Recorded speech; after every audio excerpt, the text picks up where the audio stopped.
பைபிள்ல நடந்த ஒரு விசித்திரமான டெலிபோர்டேஷன். அதாவது ஒரு நொடியிலேயே இந்த இடத்துல இருந்து இன்னொரு இடத்துக்கு மாயமா மறையிறது. அது பைபிள்ல நடந்திருக்குன்னு உங்களுக்கு தெரியுமா?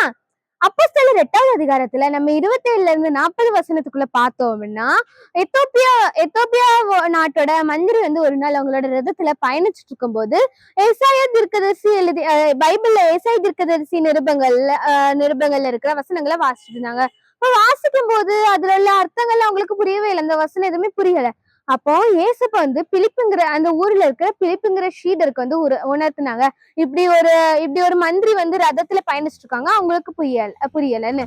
அப்புறம் பிலிப்பு அங்க போய் பைபிள்ல அந்த வசனத்தை விளக்கி ஏசப்ப பத்தி விளக்கிட்டு இருந்தாங்க.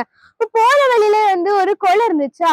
அப்போ அப்போ பிலிப்பு அந்த மந்திரிக்கு அந்த குளத்திலே ஞானஸ்தானம் கொடுத்துட்டாங்க.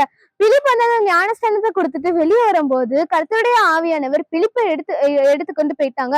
மந்திரி அதுக்கப்புறமா அந்த பிலிப்பை பார்க்கவே இல்ல. அதுக்கப்புறமா திடீர்னு ஏசப்பா என்ன பண்ணாங்கன்னா, பிலிப் எடுத்துக்கொண்டு போனாங்கல்ல, அவங்கள பல மைல் தூரம் தாண்டி அசோத்தஸ், அதாவது தமிழ்ல அசோத்துன்னு ஒரு ஊர்ல திடீர்னு காணப்பட்டாங்க. இதுல இருந்து நான் உங்களுக்கு ஒரு சீக்ரெட்டான பாயிண்ட் சொல்லட்டுமா? அறிவியலால கண்டுபிடிக்க முடியாத டெலிபோர்டேஷன் பைபிள்ல நடந்திருக்கு.